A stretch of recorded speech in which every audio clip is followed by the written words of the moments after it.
Շատ կարճ ժամանակ է անցել այն պահից, երբ Ռուբեն Ռուբինյանը ընտրվել է ազգային ժողովի նախագահ, բայց այս կարճ ժամանակահատվածում շատ հաճախ են դարձել անտեղի վիրավորանքները պատգամավորների, մասնավորապես իմ հասցեին։ Ես երեք անկեղծ ասած չէի լսել այդ պահին, հետո տեսանյութով նայեցի, որ Ռուբինյանը ինձ ստախոսության մեջ է մեղադրում այն կապակցությամբ, որ ես ասում եմ, որ Արցախը կորցնելուց հետո շատ մարդիկ, այդ թվում ինքը, տներ են առել։ Բայց ես նայեցի նորից իր եկամուտների Ասել եք այդ օրերին։ Ես ասել եմ, որ դա եղել է պատերազմ, այսինքն Արցախը հանձնելուց հետո։ Ասել եք այդ օրերին։ Ասում եմ ողբերգության օրերին, ողբերգություն նկատի ունեմ Արցախը հանձնելուց հետո, ամեն օրը որպես ողբերգություն։ Ասել եք այդ օրերին, բայց շարունակեք։ Խնդրում եմ մի խանգարակից, պարոն Ռուբինյան։ Իսկ իր եկամուտների հայտարարելով դա եղել է 2024 թվականին։ Կամ այս երեկվա հետ կապված այդ մեկնաբանությունները, ես չեմ ուզում կրկնեմ այդ կոպիտ արտահայտությունները։ Իմ եւ պարոն Ռուբինյանի ծնողները միաժամանակ եղել են Հայաստանի Հանրապետության առաջին գումարման գերագույն խորհրդի պատգամավորներ։ Նրանք ոչ միայն մեր կենսաբանական հայրերն են, այլև Հայաստանի անկախության հայրերն են, որովհետև նրանք են ընդունել 90 թվականի օգոստոսի 23-ին մեր պետության հիմնադիր փաստաթուղթը Հայաստանի անկախության հռչակագիր։ Իդեպ ասեմ, որ Կարապետ Ռուբինյանը եւ Ֆերդինանդ Ղազյանը եղել են տարբեր քաղաքական հայացքների գործիչներ, միմյանց ընդդիմադիր։ Պարոն Կարապետ Ռուբինյանը եղել է հայոց համազգային շարժման ակտիվիստ, Ղարաբաղյան շարժման հակունքներում կանգնած մարդկանցից մեկը, հայրս այլ հայացքներ է կիսել։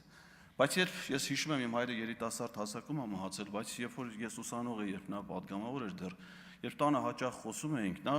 առանձնահատուկ հարգանքով էր խոսում պարոն Ռուբինյանի հասցեին եւ ասում էր, որ չնայած որ նա ՀՀՇ-ից է, բայց դրական էր խոսում եւ ինչով էր բնութագրում որպես դրական հատկանիշներ, հավասարակշռությունը, զսպվածությունը, կոռեկտությունը եւ եթե ես հասկացել եմ, որ դա միայն իմ հոր կարծիքը չի եղել, ես այլ կարծիք պարոն Կարապետ Ռուբինյանի հասցեին դեռևս չեմ լսել եւ շատ եմ ցավում, որ նրա զավակը բացի գաղափարական առումով որոշակի խնդիրներ ունենալով Ղարաբաղյան շարժման եւ այլնի հետ կապված, նաեւ մարդկային բարձր արժանինքները, որը կրում է իր հայրը, ցավոք սրտի ցույց չի տալիս իր հասակակիցների հետ հարաբերություններում։ Գալով ծնողների եւ որդիների թեմային, ես նաեւ շատ խորը ցավ եմ ապրում Աշոտ Եղոյանի համար։ Երջանկահիշատակ Աշոտ Եղոյանը Արման Եղոյանի հայրն է։ Նա ծնունդով Վայոց ձորցի է եւ Վայքից է եւ ես անձնապես եմ ճանաչել նրան եւ ոչ միայն ճանաչել, այլ հատուկ հարգանք եւ ակնածանք եմ ունեցել նրա նկատմամբ եւ հիմա նույն զգացողություններ ունեմ նրա հիշատակի նկատմամբ։ Եվ ես հիշում եմ, երբ որ ես Լեհաստանում Հայաստանի դեսպանն էի, իսկ պարոն Արման Եղոյանը սովորում էր Վարշավայում, ինչ հիասմունքով էր խոսում պարոն Եղոյանը ինձ հետ, որ Արմանը Վարշավայում է սովորում, իդեպ շատ հեղինակավոր հաստատությունում Եվրոպական քոլեջում եւ իր խոսքից երևում էր իր հիասմունքը, հույսերը, որ իր որդին շատ լավ մարդ պետքա դառնա մեր պետությանը ծառայելու, որովհետեւ Աշոտ Եղոյանն էլ ամբողջ կյանքում պետական ծառայությանը նվիրված պետական գիտակցությամբ գործիչ էր։ Եվ ես հիմա լսելով Արման Եղոյանի խոսքը, ելույթները, այդ հայրենիքի փնտրտուքը, մենք խոհեցինք թե չէ, դեսպանի մոտ կարող ենք ասել թե չէ։ Ես ուզում եմ ասել պարոն Եղոյանին եւ մյուս բոլորին, որ Սերգեյ Բագրատյանը, ով որ նախագահ Սերժ Սարգսյանի պաշտոնավարման շրջանում ՀՀԿ-ԲՀԿ կոալիցիայի շրջանակներում որպես Վայոց ձորի մարզային կազմակերպության խորհրդի նախագահ ԲՀԿ-ի նշանակվել էր Վայոց ձորի մարզպետ, հաշվի առնելով Վայոց ձորցիների մեծ մասի խոհեցի լինելու, ծագումով խոհեցի լինելու հանգամանքը մի հրաշալի համագործակցություն էին հաստատել Իրանի Խոյի նահանգի հետ եւ պարոն Բագրատյանը ինքնապատվիրակություն առաջնորդել, ղեկավարել Խոյի կուսակալություն, ընդունել է պատվիրակություն եւ հետագայում երբ որ ես իրենից հետո նշանակվել եմ Վայոց ձորի մարզպետ, տեսնելով այդ հրաշալի համագործակցությունը, շարունակել ենք այդ ավանդույթները, ես ինքս նույնպես եղել եմ Խոյում պատվիրակությամբ, ընդունել ենք Իրանից հյուրեր, իդեպ ոչ միայն դեսպանի ներկայությամբ կարողացել ենք ասել, որ Խոյը մեր հայրենիքն է, այլ Իրանի դեսպանը Հայաստանում հատուկ եկել է կոնկրետ իմ այցելության պատվին ներկա էր գտնվել եւ նրանք ոչ միայն թույլատրում էին, որ մենք խոսենք Խոյի հայկական մշակութային ժառանգության հետ, այլ հակառակ ասում էին, ասեք, որ գյուղից են եղել ազատեկցիները, ձեզ տանենք հենց այդ գյուղ, հող տարեք ձեզ հետ, տանում էին մեր եկեղեցիներն էին ցուցադրում։ Այսինքն հայրենիքի զգացողությունը Խոյի նկատմամբ դա ոչ թե Իրանի հետ թշնամության, այլ փաստորեն բարեկամության հիմքներ ծառայ եւ պարտադիր չի, որ ես խոյեցի լինեի, որ ասեմ ես Լեհաստանում Հայաստանի դեսպանն եմ, ես հիշում եմ, թե Մեկ տարվա ընթացքում մենք 17 թվականին Լեհաստանի հայ համայնքի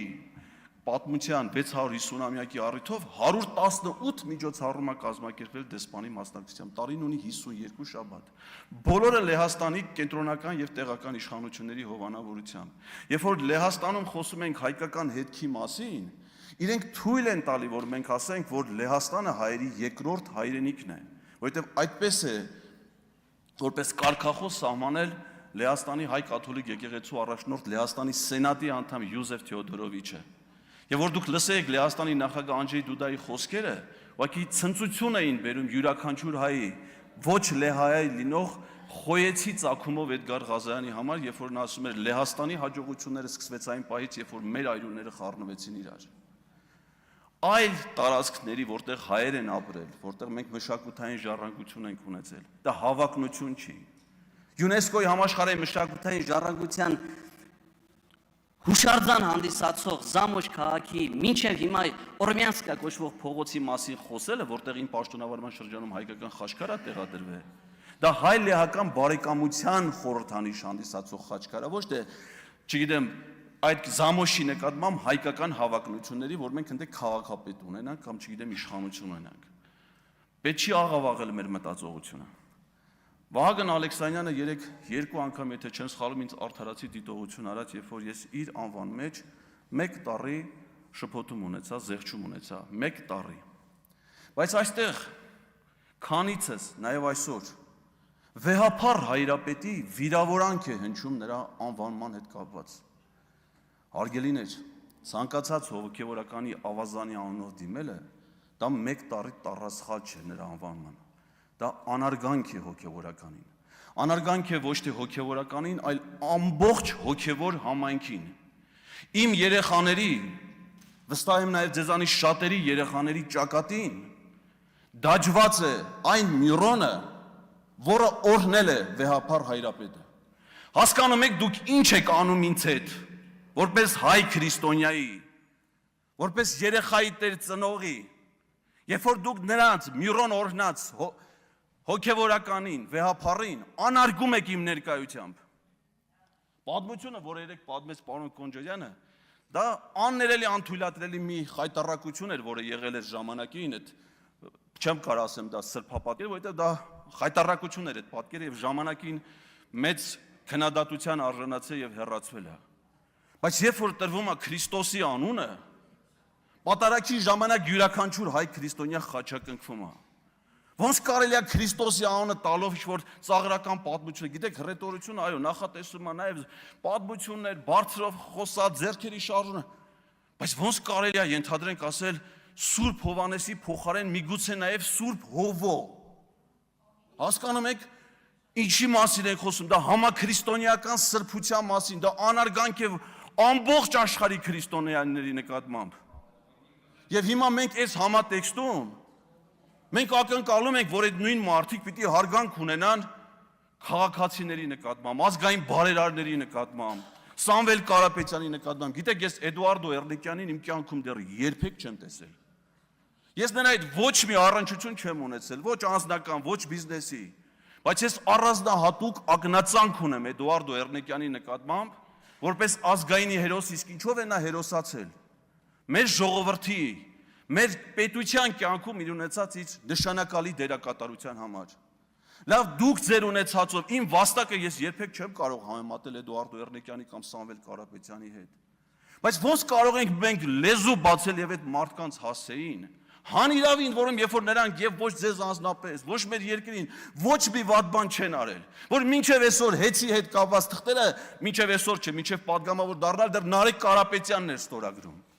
Փոխհատուցելու նրա ստեղծված վարկերի պարտավորությունների ծախսերը։ Խնդրում եմ ձեզ,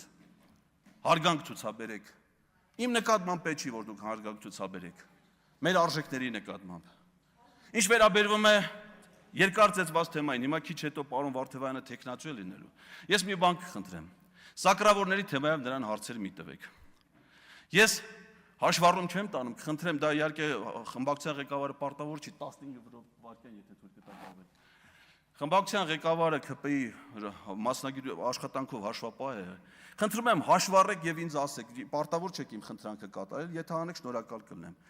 Երբ բոլորը կասեն կվերջացնեն այդ թեման, այսինքն ձեր մոտ դա կավարտվի, ասեք ես դրա պատասխանը կգեմ, ես այդ պատասխանները ունեմ, բոլորը գիտեն, որ դա զրպարտություն է, թե պարոն Վարդևանյանը կամ մեր խմբակցությունից ոչ մեկը իմ հատկապես այն խոսքի հետ, որը հնչել է 2024 թվականին, որտեղ ոչ մի շարժում չկար, այդ թվում ուժեղ Հայաստան, այդ խոսքի պատասխանատուն ես եմ։ Ես այդ պատասխանը ձեզ կտամ։ Ասեք վերջացրեք, պատասխանը կլսեք։ Շնորհակալ եմ։